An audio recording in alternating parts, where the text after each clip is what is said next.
Los círculos psiquiátricos de los siglos XIX y XX vieron, y todavía lo hacen, a la naturaleza humana como una acumulación o interacción de diversas habilidades y capacidades, desarrolladas en mayor o menor grado o no del todo.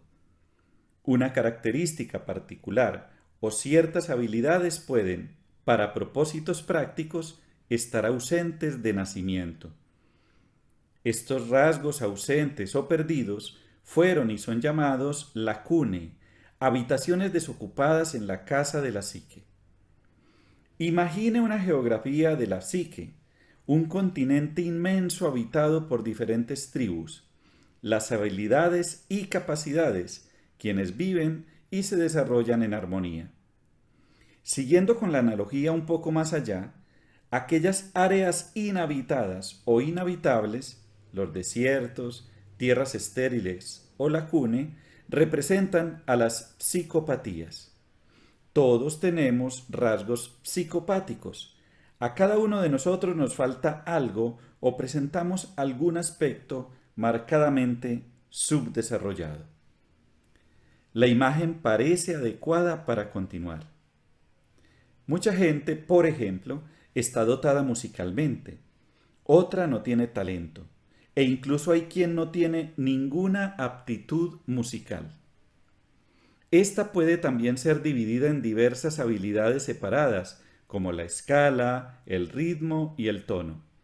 Sin embargo, sería ir muy lejos considerar la falta de habilidades musicales como conducentes hacia dificultades sociales e incluso al sufrimiento personal, a menos que uno tenga la mala fortuna de haber nacido en una familia o sociedad muy inclinada a la música. Si ese fuera el caso, el individuo sin dichas habilidades sufriría tener que sentarse cada semana a escuchar conciertos, sufrimiento personal, y aquellos a su alrededor de su inhabilidad al entonar una melodía, sufrimiento social.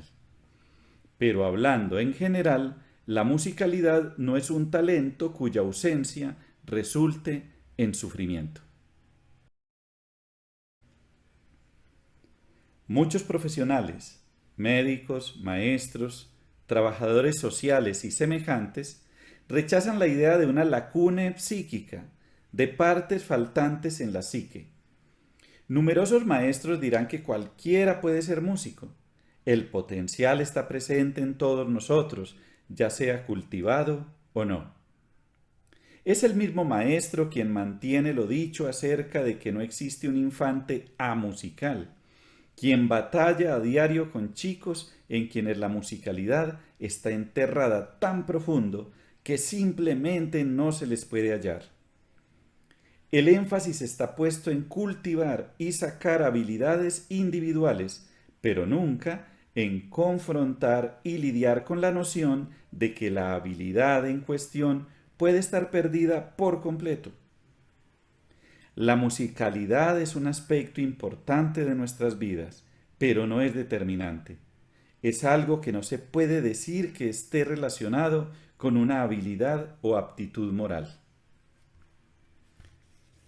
Me encuentro obligado, en el curso de esta discusión, a recordar al lector en forma constante que no estoy hablando de nosotros y de ellos, de nosotros como integrados, balanceados y completos, y de los otros, los psicópatas, con algo faltante.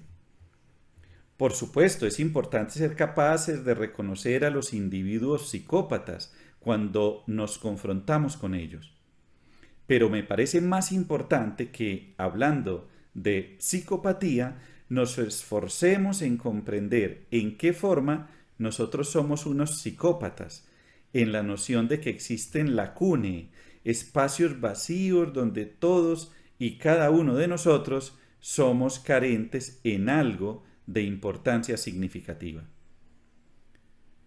En cada análisis, por ejemplo, el punto o lugar es alcanzado donde el paciente en cuestión tiene nada y nos damos cuenta de que no tiene sentido esperar hasta que algo se desarrolle o exigir que algo debería existir ahí. En esta área en particular, el paciente simplemente no puede entender o relacionarse con el contexto. Aún así, hay un entendimiento a nivel intelectual. El entendimiento real no es posible, ya que no hay una conexión sentimental. Lo que hacemos en análisis es ayudar al paciente a descubrir sus propias lacunas para saber en dónde están.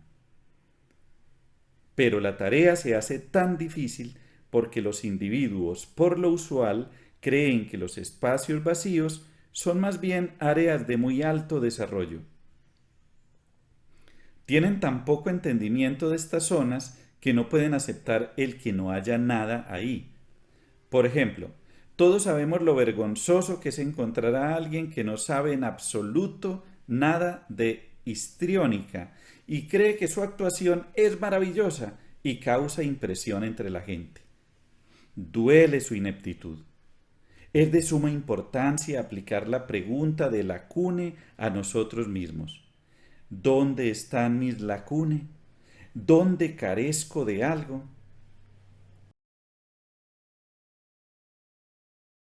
Pero regresemos a nuestro tema. Hemos hablado de psicopatía como una variante congénita del carácter que lleva al sufrimiento personal y social. Ampliemos nuestras preguntas, reflexionando sobre si estas variantes están caracterizadas tan solo por la cune o si un exceso de cierto rasgo en el carácter pudiera llevar también al sufrimiento y a las dificultades. La agresión, la habilidad de pelear por algo en lo que uno cree, varía de un individuo al otro. Cuando alguien no es lo suficientemente agresivo, sufre por su inhabilidad para afirmarse a sí mismo. Cuando alguien es en exceso agresivo, él y los que lo rodean sufren, aunque por distintas razones. Como se mencionó antes, la psiquiatría moderna ha tratado de evitar el diagnóstico de psicopatía. Causa una mala impresión, es casi profana. El término ha sido designado como destructivo, en teoría falso, fuente de ideas equivocadas y, lo peor, no científico. Encuentro difícil entender tales protestas después de haber revisado el fundamento y la historia de la psicopatía.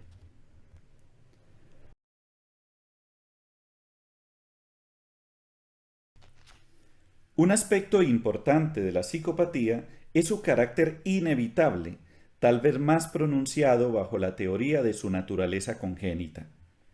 Esta cualidad, el papel de la herencia, fue muy importante en el pensamiento del siglo XIX y fue incluso enfatizado por Bleuler. Claro que siempre hubo desacuerdo sobre la cuestión de qué era lo realmente heredado, qué tanto sí o qué tanto no, pero el concepto permaneció. Nacemos con o sin un sentido de moralidad. Fue esta noción de la naturaleza congénita y heredada de la psicopatía la que despertó tal enemistad y que fuera etiquetada como destructiva. No es difícil ver el porqué. La noción contradice la creencia de que todos los hombres son iguales. Liberté, égalité, fraternité. ¿Qué sucede con el ideal de igualdad si todos nacemos con características diferentes, si todos tenemos rasgos distintos de personalidad o carecemos de algunos de ellos aun cuando dichos rasgos y su presencia o ausencia no estuvieran ligados a la personalidad psicopática? Mientras que nos veamos a nosotros mismos como tabula rasa, comenzando la vida como una pizarra en blanco, la igualdad tiene una oportunidad. Imaginemos las complicaciones teóricas si todos los hombres fueran creados distintos, no iguales. No podría existir ningún sistema, ninguna organización social, ningún proceso educativo que restableciera o trajera igualdad. Seríamos distintos de nacimiento. Es fácil ver el por qué la psiquiatría sin prejuicios tiene y ha tenido siempre tal dificultad con la psicopatía. Podemos también entender la ansiedad que provoca el concepto de psicopatía, al ser susceptible de llevarnos a malos entendidos muy serios. ¿Cómo podemos estar seguros de que alguien es un psicópata o no? ¿Cómo podemos saber a ciencia cierta si las dificultades de otra persona son causadas por lacunas psíquicas, por desiertos en el alma de ese individuo o no? Aceptar el concepto de psicopatía es entrar en complicaciones interminables al tratar con dicha persona. ¿Cómo, por ejemplo, manejar la psicopatía cuando no solo es dar un diagnóstico psiquiátrico, sino tratar en terapia a otro ser humano? Una desventaja de la psicopatía es que nos da una excusa en nuestro trato con los otros. Nos da una excusa para evitar seguir intentándolo. Si a pesar de todos nuestros esfuerzos terapéuticos parece que no llegamos a alguna parte, siempre se podrá decir, bien, esa persona debe ser un psicópata. No puedo hacer nada más por él porque tiene demasiadas lacunas. Tal vez por esta razón algunas personas consideran la idea de la psicopatía en sí misma como inmoral. La psiquiatría tiene la tendencia a cambiar términos comunes, palabras no hirientes, en agravios e insultos, tal cual el lenguaje coloquial lo hace. Psicopatía ha llegado a ser un insulto, lo mismo que ha sucedido con el término histeria. Todos conocemos frases como ella no es otra cosa más que una mujer histérica.